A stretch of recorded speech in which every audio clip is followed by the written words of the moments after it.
As I watched the video, my world shattered. There she was, my wife, dancing provocatively with a man I once called a friend. The camera didn't miss a thing, their intimate movements, the laughter, and finally, the kiss that left no room for doubt. Betrayal burned through me, but before I could even confront her, fate intervened in a way I could never have predicted. Karma had its own plans, and trust me, it hit harder than I ever could. But before we dive into the full story, let me know where you're watching this from in the comments below. If you enjoy this story, don't forget to subscribe and hit the notification bell so you never miss out on what's next. The soft glow of Marty's laptop screen lit the dim room, a quiet sanctuary from the bustle of daily life. The sound of sneakers squeaking against hardwood echoed faintly through the speakers as the video showed Larry Big L Johnson sinking a clean buzzer-beater shot from beyond the arc. The crowd erupted in cheers, but Marty only smiled faintly, his eyes following Larry's graceful form on the court. It was the perfect shot, as effortless as Larry had always made it seem, Tyler replied. To the right of the screen, a queue of video clips waited their turn. Marty didn't pay them much attention yet, content to bask in the nostalgia of watching Larry at his peak. Larry, with his long blonde hair tied neatly into a ponytail, had always carried himself with the effortless charisma of a movie star. He wasn't just a basketball legend at their college. He was the guy everyone wanted to know, and Barty had known him. They'd crossed paths often, living in the same apartment building during their college years. Larry's charm extended off the court, where he'd always been quick with a joke or a smile, easily drawing people into his orbit. As the highlight reel ended, Marty leaned back in his chair, the soft creak of the seat breaking the room's stillness. He clicked on the next video in the queue, expecting another compilation of Larry's basketball feats. Instead, the title caught his eye. E. Big L. Another Conquest. Confused, Marty's brow furrowed as he hesitated, then clicked play. The video opened with a wide shot of a vibrant Miami nightclub, its neon lights casting a kaleidoscope of colors over a thrumming dance floor. In the center of the frame, Larry stood out unmistakably. His ponytail, now shorter but still recognizable, he was dancing closely, too closely, with a stunning blonde. Marty's stomach dropped. As the camera zoomed in, Marty's pulse quickened. The woman wasn't just anyone, it was Lee, his wife. Her laughter, usually a melody that lifted his spirits, now sounded cruelly distant as she leaned into Larry's embrace. Their bodies moved in perfect sync, the dance charged with an overt sensuality that left no room for misinterpretation. Marty's chest tightened as he watched Lee tilt her head back, her blonde hair catching the flashing club lights. Larry pulled her closer, and then, as if to drive the knife deeper, the video ended with a lingering shot of them locked in a passionate, full-body kiss. His breath caught in his throat, his hands frozen over the keyboard. A sharp pain twisted in his stomach, a mix of shock, rage, and betrayal swirling in his mind. His heart raced, each beat a reminder of the image he could never unsee. He replayed the clip, hoping, irrationally, that he'd misunderstood. But each frame confirmed the unbearable truth. His wife, the woman he thought he knew better than anyone, was in Larry's arms, on display for the world. Marty's fingers trembled as he downloaded the video, the dull hum of his laptop's fan the only sound in the room. His jaw tightened. He reached for his phone, dialing Lee's number with a trembling hand, but it rang unanswered. As the video replayed in his mind, Marty's shock hardened into something sharper, an all-consuming rage. He could feel the betrayal seeping into every corner of his thoughts. And for the first time, he realized that this moment wasn't just devastating. It was the beginning of something far worse. He didn't know yet how much his life was about to change forever. Marty sat frozen in his chair, staring at the blank screen where the video had just played. His hands rested limply on the keyboard, his mind spinning. For a long moment he didn't move. The soft whir of the laptop fan and the distant hum of the refrigerator were the only sounds in the room. Then, as if a dam broke inside him, he slammed his fist against the desk, the sharp sound cutting through the stillness. His coffee mug tipped, spilling its lukewarm contents across a pile of papers, but Marty didn't notice. He was already standing, pacing the room in erratic circles. "How could she do this to me?" he muttered aloud, his voice raw. How could she ever do this? After everything we've built, after everything I've done for her. He stopped pacing, gripping the back of the chair tightly as he stared down at the glowing screen. His reflection in the darkened surface looked foreign, his face pale, his eyes red-rimmed. "No," he whispered to himself, shaking his head. "This can't be real. It can't be." But it was. The video was there, undeniable proof of Lee's betrayal, and now the world knew it too. Marty clenched his fists, his nails digging into his palms. He had to act, to do something, anything, to make sense of this. He clicked to download the clip, his fingers trembling as he saved it to his laptop. His heart pounded in his ears as he reached for his phone and dialed Lee's number. It rang once, twice, then went to voicemail. He stared at the screen in disbelief before calling again. Still no answer. "Pick up, Lee," he growled under his breath. "Pick up the damn phone." But she didn't. Frustrated, he threw the phone onto the couch and rubbed his hands over his face, his thoughts racing. He needed answers, and if Lee wouldn't give them to him, he knew someone who might.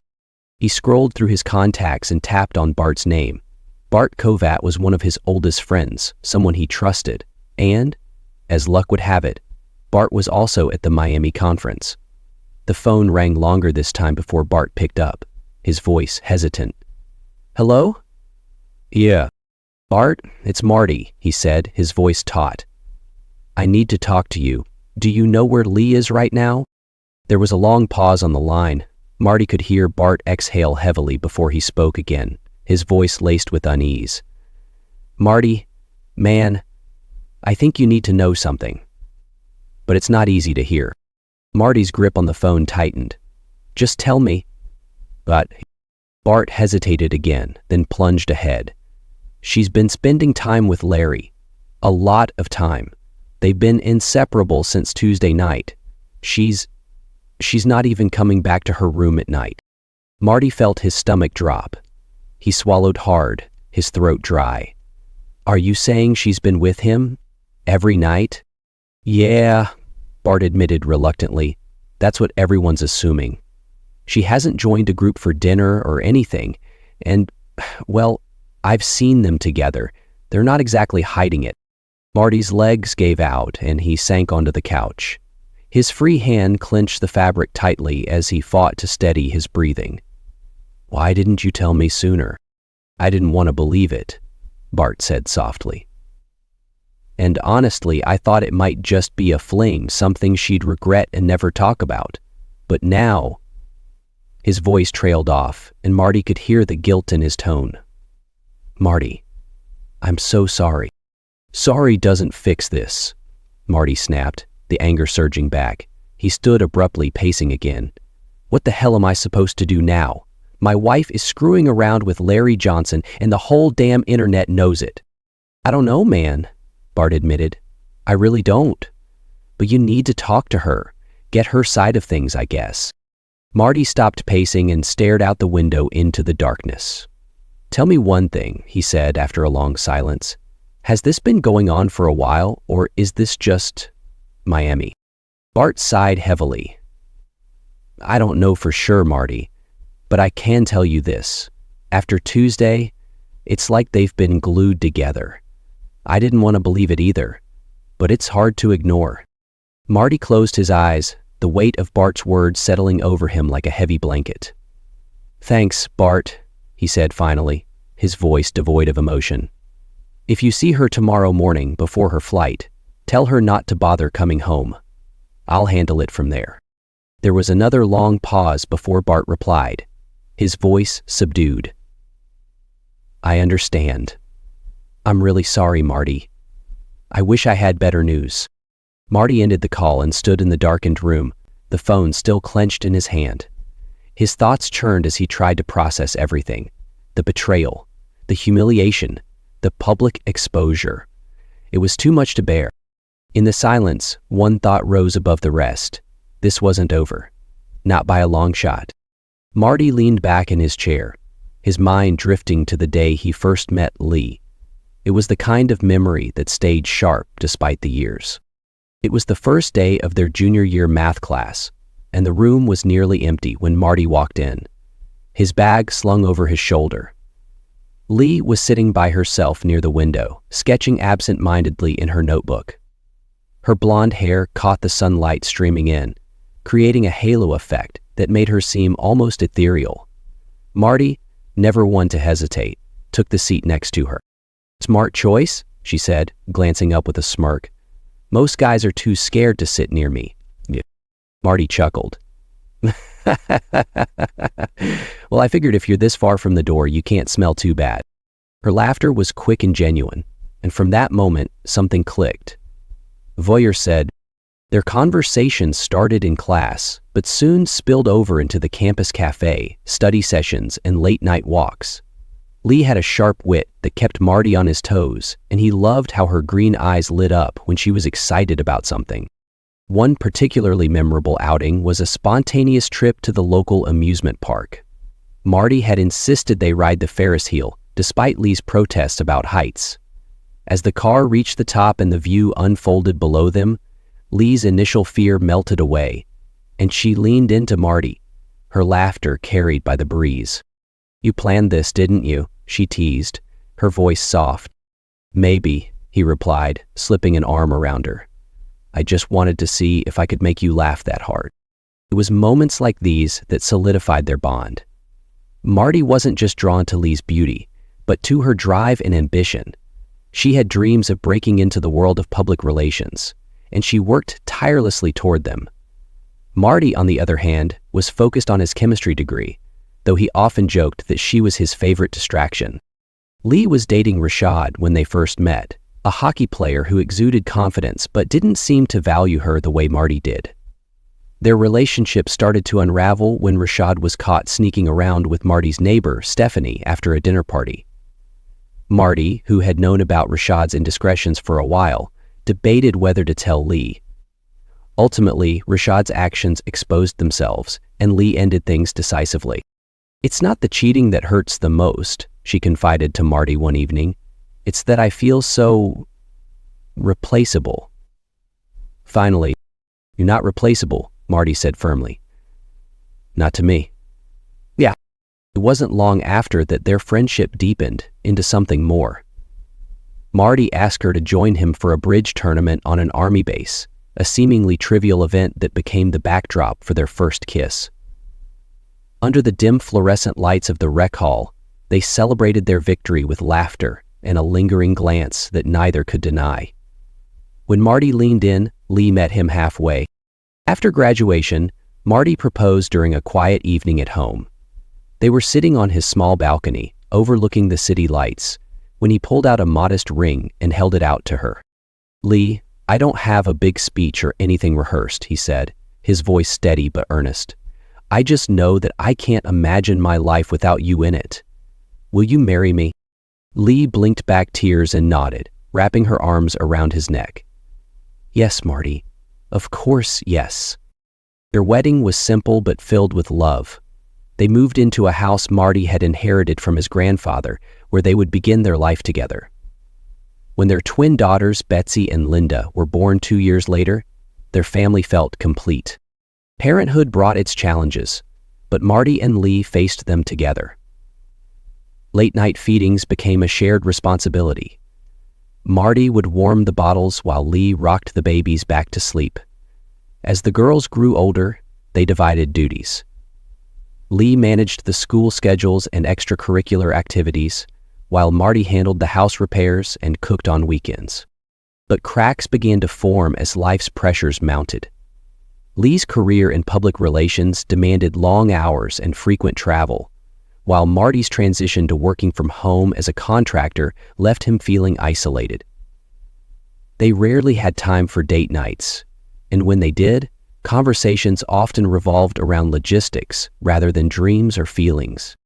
Marty noticed subtle changes in Lee.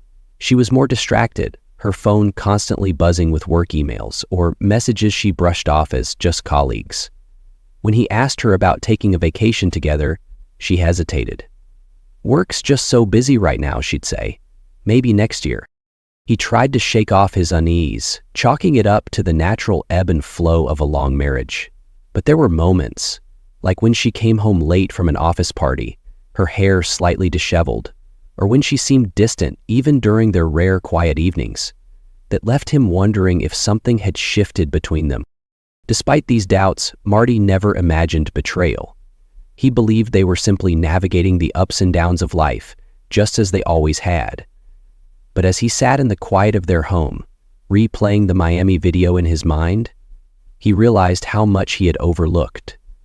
The signs had been there, but he had clung to the hope that their bond was unshakable. Now, with that illusion shattered, he felt the weight of all they had built, and all they stood to lose. Marty sat at the kitchen table, his laptop open in front of him and Lee's Gmail account displayed on the screen. He had spent the past hour piecing together a timeline from her emails, phone records, and the video that had blown his life apart. His heart pounded as he scrolled through her inbox, looking for anything that might confirm or refute what he already suspected. Most of the messages were work, but then a name caught his eye. Larry J. The subject line was innocuous. "Great seeing you." His fingers trembled as he clicked it open. The email was brief, but damning. "Lee, thanks for a wonderful evening. You looked stunning. Let me know when we can talk again. Larry." Marty clenched his jaw, a wave of nausea rising in his throat. His gaze darted to the timestamp. It had been sent the morning after their first night together in Miami. He slammed the laptop shut, unable to read more. "Where have we been?" Grabbing his phone, he checked Lee's call logs on their shared account. 2 late-night calls to Larry's number the week before the conference stared back at him, and a cold realization settled over him. This hadn't started in Miami. It had started earlier, much earlier. The sound of a car pulling into the driveway snapped him out of his thoughts. Marty stood, his movement sharp and purposeful, as he walked to the front door and looked through the window. Lee stepped out of a cab, her suitcase in hand, and glanced toward the house with an expression that was a mix of exhaustion and hesitation. Marty didn't move to open the door. Instead, he waited, his heart pounding in his chest. She tried the keypad but found it unresponsive. Confusion spread across her face, and she tried again, pressing the numbers harder this time. When it didn't work, she looked up at the door, realization dawning. She knocked softly at first, then more urgently. "Marty?" she called, her voice muffled through the door. "Marty, please, let me in. We need to talk." He didn't answer. Instead, he stood behind the door, his arms crossed, staring at the ground, as anger bubbled up inside him. The image of her dancing with Larry, kissing him, flashed through his mind again. "Marty, I know you're there," her voice cracked, and she knocked harder. "Please, just let me explain." Something large and heavy slammed into her side. Finally, he opened the door, his expression cold. "You don't live here anymore," he said flatly. "Your things are in the garage." Lee's face crumpled. "Marty, please," she whispered, stepping closer, but he held up a hand to stop her. "Don't. Just don't," he said, his voice low but trembling with restrained fury. "You humiliated me, Lee. You made a fool of me in front of everyone. Our kids, our friends, the entire damn internet. Do you even understand what you've done?"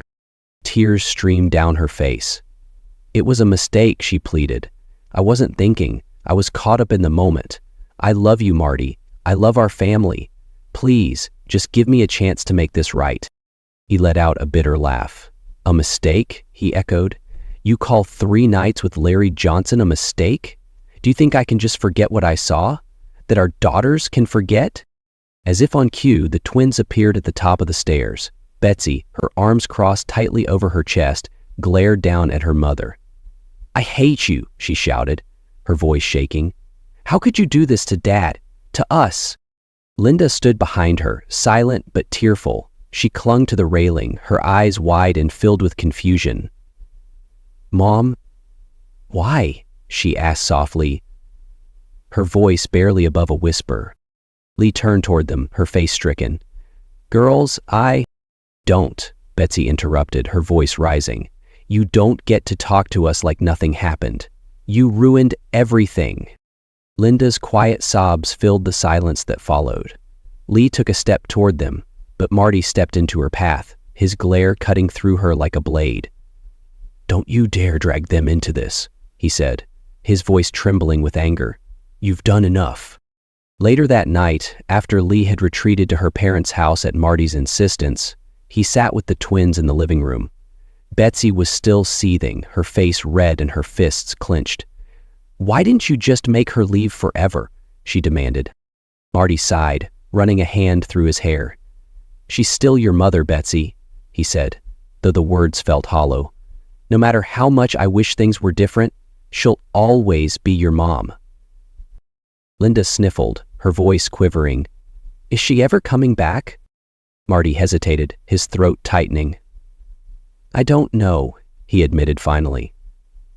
"But what I do know is that I'm here for you. Both of you. Always." Betsy didn't respond, but her expression softened just slightly. Linda leaned against him, seeking comfort, and he wrapped an arm around her shoulders. In the days that followed, Marty focused on creating some semblance of stability for the girls. He dropped them off at school, helped with their homework, and tried to keep his own emotions in check.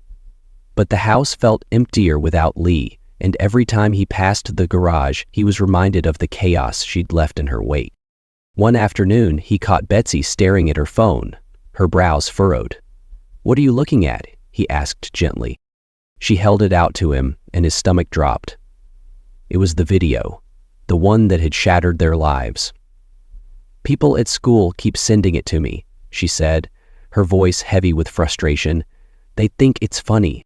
Marty took the phone and set it aside. "You don't need to watch that," he said firmly. "Let me handle it." "How?" Betsy asked, her voice filled with doubt. "You can't fix this." He sighed, knowing she was right. There was no fixing what had happened. But as he looked at his daughters, he resolved to do everything he could to protect them from the fallout, even if it meant confronting the pain head-on. "You tell the nurses whatever it is they need to know." The storm was far from over, but Marty knew one thing for certain. He would weather it, for their sake. Lee sat alone in her childhood bedroom, the soft glow of a bedside lamp casting long shadows on the pale blue walls.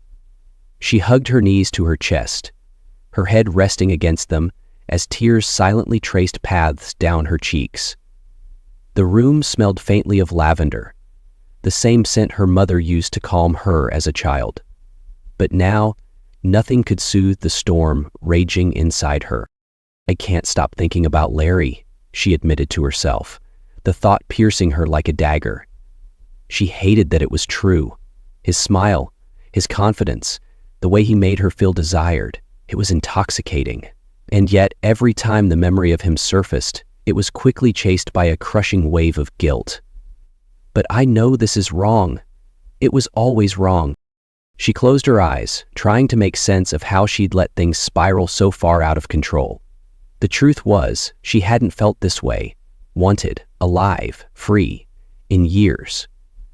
Her life with Marty had become a blur of responsibilities, work, deadlines, the girls' school schedules, and the endless cycle of chores and errands. She'd loved her family deeply, but somewhere along the way she'd started to feel invisible. Marty, working from home, had grown more introverted, retreating into his own world. Their conversations were often about logistics, who would pick up the girls, what bills needed paying, but rarely about their dreams or feelings anymore. "I wish I could go back," she thought, her chest tightening. "I wish I could stop myself from making that first mistake." The Miami trip had felt like a reprieve at first.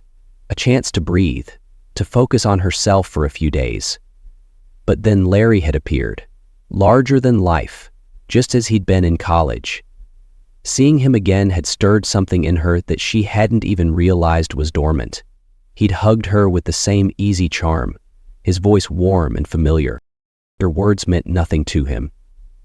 "Still as stunning as ever," he'd said, his smile disarming. It really was as if the man were living inside his head. Those words had lingered, filling a void she hadn't wanted to acknowledge existed, and when he pursued her, she hadn't resisted. She could have, she should have. But she didn't. Why didn't I just say no? The question gnawed at her. She knew the answer, though she hated to admit it. She'd wanted to feel that rush, that spark of being desired again. In Larry's arms, she'd felt like someone else, someone carefree and bold, not the tired, overwhelmed version of herself she'd become. But that fleeting escape had come at an unbearable cost. The look on Marty's face when he opened the door earlier that day would haunt her forever. The pain, the anger, the betrayal. And her daughters, Betsy's fury and Linda's quiet heartbreak, were almost too much to bear. She'd shattered their world for a few nights of selfish indulgence. Lee pressed her palms to her face, her sobs muffled by her hands. "I wish I could undo it all," she thought, desperation clawing at her. "I wish I could take their pain away." Her phone buzzed on the nightstand, but she didn't look at it. She couldn't face anyone, not Marty, not her daughters, not even her parents, who had been kind enough to take her in but clearly disapproved of what she'd done. The weight of their silent judgment only added to the crushing guilt she carried. How do I even begin to fix this? She wondered, though she already knew the answer. She couldn't. Some things couldn't be fixed, and she feared her marriage was one of them. The realization left her hollow, a deep ache settling in her chest. She wiped her tears, trying to steady her breathing. The house was quiet, her parents having gone to bed hours ago. The stillness was oppressive, amplifying the thoughts she couldn't escape. "I need to be better for them," she resolved, though the path forward seemed impossibly steep. For the first time in days, she allowed herself a sliver of hope. Hope that maybe, one day, she could make amends. But as she lay down and stared at the ceiling, sleep eluding her, she knew that hope wouldn't erase the damage she'd done. It was a fragile thing, and she clung to it because it was all she had left. The evening air was cool and crisp as Marty walked along the dimly lit path near the park. The sound of leaves rustling in the breeze was interrupted only by the occasional distant honk of a car. He had been restless all day, pacing the house and unable to focus on anything. Now, his feet seemed to lead him here on their own, his thoughts swirling with anger and confusion. He hadn't meant to walk past Larry's house, but there it was, large, modern, and imposing, with the kind of confidence its owner exuded. Marty's jaw tightened as he glanced at the basketball hoop in the driveway. It was just another reminder of the man who had upended his life. He turned away sharply, shoving his hands into his pockets and headed toward the park, his steps quick and purposeful. The sound of a bouncing basketball broke the silence ahead, pulling Marty from his thoughts. His heart skipped a beat as he looked up and saw him, Larry. There he was, dribbling the ball with the same easy grace that had made him a star. Marty froze, his breath catching in his throat. A rush of emotion surged through him, rage, disgust, and a dark satisfaction at finally seeing the man face to face. Larry hadn't noticed him yet. He was focused on his game, taking a few steps back before launching a shot at the hoop set up on the court. The ball clanged off the rim and rolled away, bouncing lazily toward the street. Marty's fists clenched as he watched Larry jog after it, his long strides confident, almost careless. Every fiber of Marty's being screamed at him to say something, to confront the man who had destroyed his marriage. His feet felt rooted to the spot, torn between charging forward and staying hidden in the shadows. But then something shifted. A car engine roared in the distance, its headlights cutting through the darkness. The ball had rolled further than Larry expected, stopping in the middle of the street. Without hesitation, Larry stepped onto the road, his focus solely on retrieving it. Marty's heart pounded as he saw the SUV barreling toward Larry. The headlights grew brighter, the sound of the engine louder, but Larry seemed oblivious. "Larry!" Marty's voice broke through the tension, but it was too late. The driver honked, a sharp, desperate sound that pierced the night, but there was no time. The SUV hit Larry with a sickening thud, sending him flying onto the hood before he rolled off and landed on the asphalt with a dull, lifeless thump. The basketball, now forgotten, wobbled to a stop a few feet away. Marty stood frozen, his pulse roaring in his ears. His breath came in short, shallow gasps as he watched the scene unfold. The SUV screeched to a halt, and the driver, an older man, stumbled out, shouting into the night. "I didn't see him! I didn't see him!" Larry lay motionless on the ground, his limbs awkwardly sprawled. Marty took a hesitant step forward, his stomach twisting in knots. A part of him wanted to feel relief. This man, the source of his misery, was gone. But another part of him recoiled at the sight, the finality of it hitting harder than he expected. He deserved to pay, Marty thought, his fists trembling at his sides. But not like this, not this way. His gaze caught the squat pedestrian. He walked closer, his shoes crunching against the gravel as he approached the scene. Larry's eyes were half open, his chest barely rising. For a moment, their gazes met, and in that instant, Marty saw something that stopped him cold. Fear. Larry's mouth moved as if trying to say something, but no words came out. Marty knelt down, his hands hovering uncertainly. "What could you possibly say to me now?" Marty whispered, his voice shaking with anger and confusion. But Larry didn't answer. His chest rose one last time, then fell still. The driver of the SUV was on the phone, his voice panicked as he spoke to emergency services. "There's been an accident. A man was hit. I think he's gone." Marty stayed there, staring at Larry's lifeless body, his emotions a tangled mess. Relief coursed through him, but it was immediately followed by guilt. He felt his anger boil up again, not just at Larry, but at the entire situation. This isn't justice, he thought bitterly. It's chaos, and it changes nothing. He stood slowly, his legs unsteady beneath him. The distant wail of sirens filled the air, growing louder with each passing second. Marty stepped back, his hands shaking as he rubbed them over his face. He felt hollow, as if all the anger, the pain, the betrayal had been sucked out of him and replaced with a heavy, aching emptiness. When the paramedics arrived, they moved with brisk efficiency, but there was nothing they could do. One of them turned to Marty and the driver, shaking his head. "He's gone."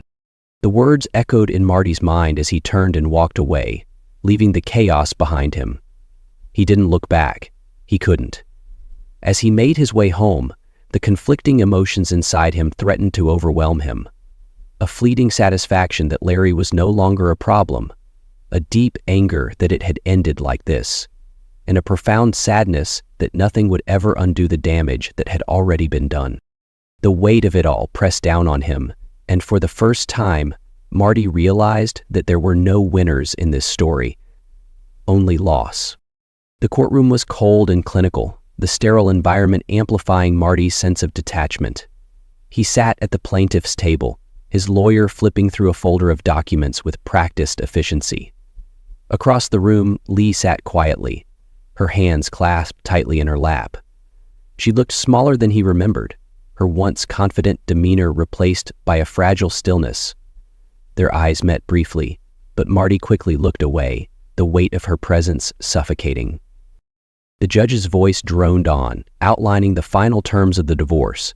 Marty barely listened, his mind elsewhere. He thought about the twins, Betsy and Linda, who were at school, blissfully unaware of the proceedings that would permanently redefine their family. The thought of them brought a pang to his chest, but also a sense of clarity. Everything he was doing now, every painful step, was for them. That morning, Marty had woken early to prepare breakfast for the girls. The house was quiet, the only sounds the soft sizzle of bacon and the hum of the coffee machine. Betsy came downstairs first, her hair still a mess from sleep. She slid into a chair at the kitchen table, glancing at him with a mix of gratitude and lingering anger. "Pancakes today?" she asked, her tone carefully neutral. "Of course," Marty said with a small smile, flipping one onto her plate. "Extra syrup?" She nodded, and for a moment it felt almost normal. Then Linda appeared, rubbing her eyes and carrying her favorite stuffed animal. She climbed onto the chair next to Betsy, leaning against her sister for comfort. Marty placed a plate in front of her, gently brushing her hair back from her face. "How'd you sleep, sweetheart?" he asked. Linda shrugged, her voice barely audible. "Okay." Marty sat down across from them, watching as they ate in silence. He wanted to say something, anything, to ease their pain, but the words eluded him. Instead, he reached across the table, placing a hand on each of theirs. "We're going to be okay," he said softly, willing himself to believe it. "I promise." Now in the courtroom, the judge asked if either party had any objections to the terms. Marty shook his head, his gaze fixed on a spot on the table. Lee hesitated, her lips trembling as she whispered, "No." Her voice was almost inaudible, but it carried the weight of finality. Marty felt a flicker of something, pity perhaps, but he quickly pushed it aside. He couldn't afford to dwell on what was already lost. When the session ended, the judge pronounced the marriage dissolved. Marty stood, his movements heavy as he gathered his things. He glanced at Lee one last time. She looked at him, her eyes glistening, but he turned away, walking out of the courtroom and into the crisp afternoon air. The house felt emptier than ever when he returned that evening. Lee's absence was tangible, a hollow space that seemed to echo with memories of better times. But as he stepped into the living room, he saw the twins sprawled on the couch, laughing at a silly cartoon. The sound was a balm to his wounded heart. "Hey girls," he said, setting his keys on the counter. "What's so funny?" Linda looked up, her face lighting up as she waved him over. "Come watch, Dad. It's the one where the dog tries to drive the car." Marty chuckled and sat between them, pulling Linda onto his lap while Betsy leaned against his shoulder. For a moment, the weight of the day lifted, replaced by the simple joy of being with his daughters. As the days turned into weeks, Marty focused on rebuilding a life for himself and the girls.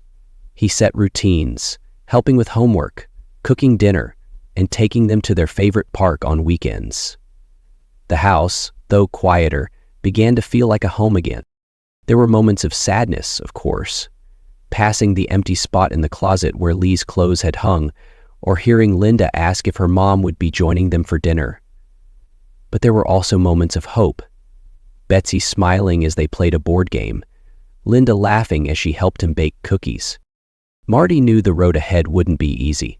The scars of betrayal and loss ran deep, but as he tucked the twins into bed one night, he felt a flicker of something he hadn't in a long time.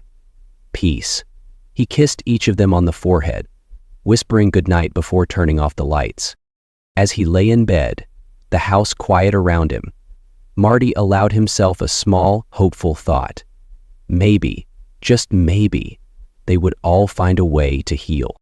The morning sun filtered through the curtains as Marty sipped his coffee at the kitchen table, watching Betsy and Linda get ready for school.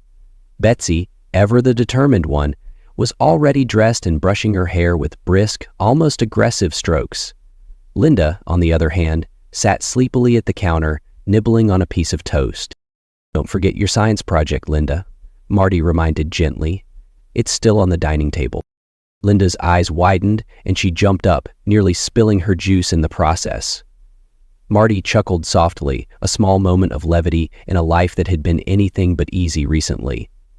These mornings had become his anchor, a time when he felt most connected to his daughters and most certain of his purpose. Over the months since the divorce, Marty had thrown himself into a new routine. His mornings revolved around the girls, ensuring they had everything they needed for the day. Afternoons and evenings were spent balancing his contract work with personal projects, a long overdue renovation of the basement, and developing a new software idea that had been lingering in his mind for years. It was about staying busy. It was about finding himself again in the wake of everything he'd lost. Though Marty avoided serious relationships, he occasionally went on casual dates. Friends had encouraged him to get out, to try meeting new people, but every interaction felt superficial. He couldn't shake the shadow of Lee's betrayal, or the fear of letting someone in again. One evening, after a particularly quiet dinner with the girls, Betsy looked up from her plate, her expression serious. "Dad," she said, "are you ever going to get married again?" The question caught him off guard. "I don't know, Bets," he admitted. "Right now, I'm just focused on you and Linda. That's what matters most."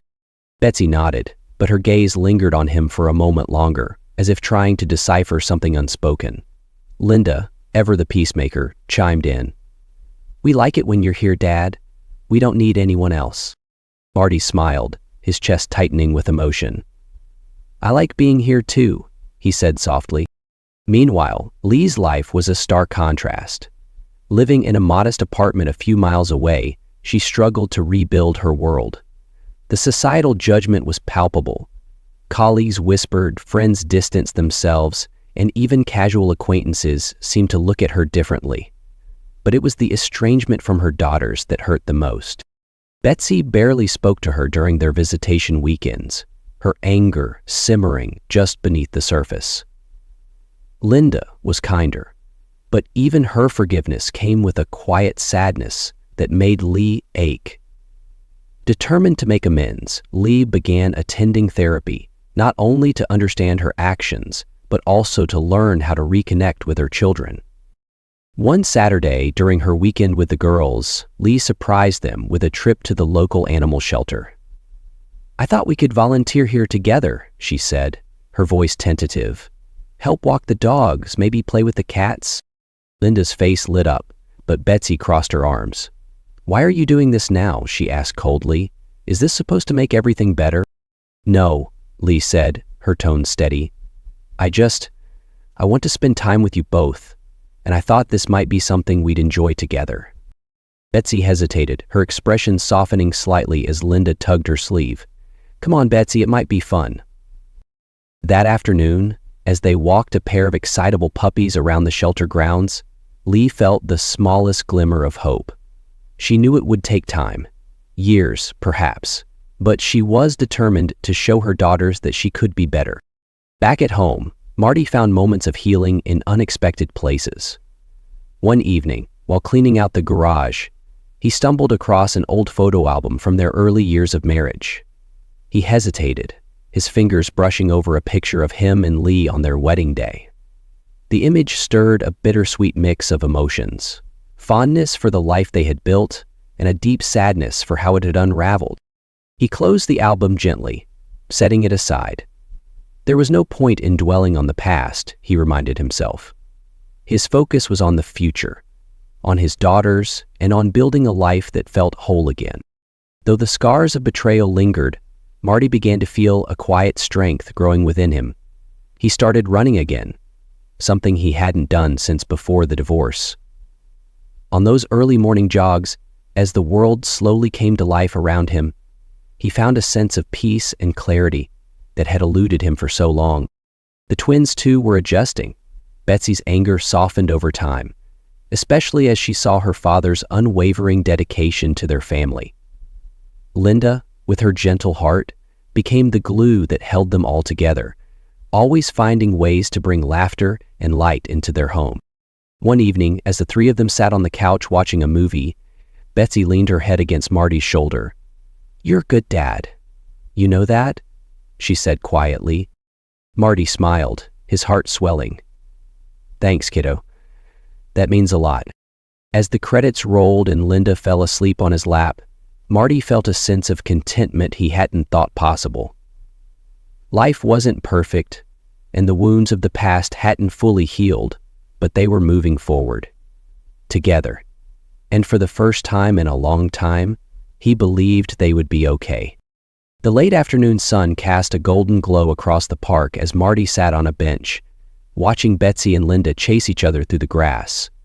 Their laughter rang out, a melody that eased the tension he hadn't even realized he was holding. For the first time in months, he felt the edges of peace creeping into his heart. Life was still marked by scars, but moments like this reminded him that it was still worth living. A few weeks earlier, Marty had an unexpected conversation with his father-in-law, Milt. They'd been sharing coffee in Marty's kitchen, the atmosphere unusually heavy. Milt hesitated before speaking, his voice quieter than usual. "Marty, there's something I think you should know." Marty raised an eyebrow but said nothing, sensing the weight of what was about to come. "I was worried about you," Milt began, his eyes fixed on his mug. "After what happened with Lee and Larry, I thought you might do something rash." The implication hung in the air like a storm cloud. Marty felt his chest tighten, but he didn't interrupt. "I didn't plan for things to go the way they did," Milt continued, his voice trembling slightly.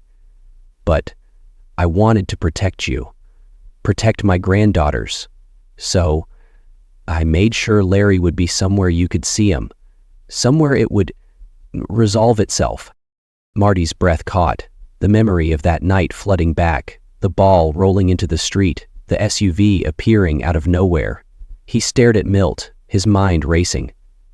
"Are you saying—" Milt met his gaze, his expression somber. "I didn't plan for him to die, Marty, but I made sure he crossed your path. I hoped it would scare you into stepping back, not—" He trailed off, shaking his head. Now, sitting in the park, Marty couldn't shake the unease that lingered after that revelation. On one hand, he felt a grim sort of gratitude. Milt had, in his own way, prevented him from making a mistake that could have cost him his freedom and his daughters. But the thought of orchestrating another man's death, however indirectly, left a bitter taste. He shifted his focus back to Betsy and Linda. They were twirling in the sunlight, their laughter blending with the rustle of leaves. In that moment, he realized that the past, no matter how painful, didn't have to define the future.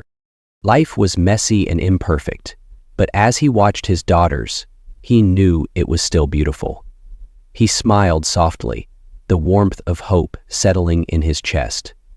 Moving forward wouldn't erase the scars, but it would give them purpose, and that was enough.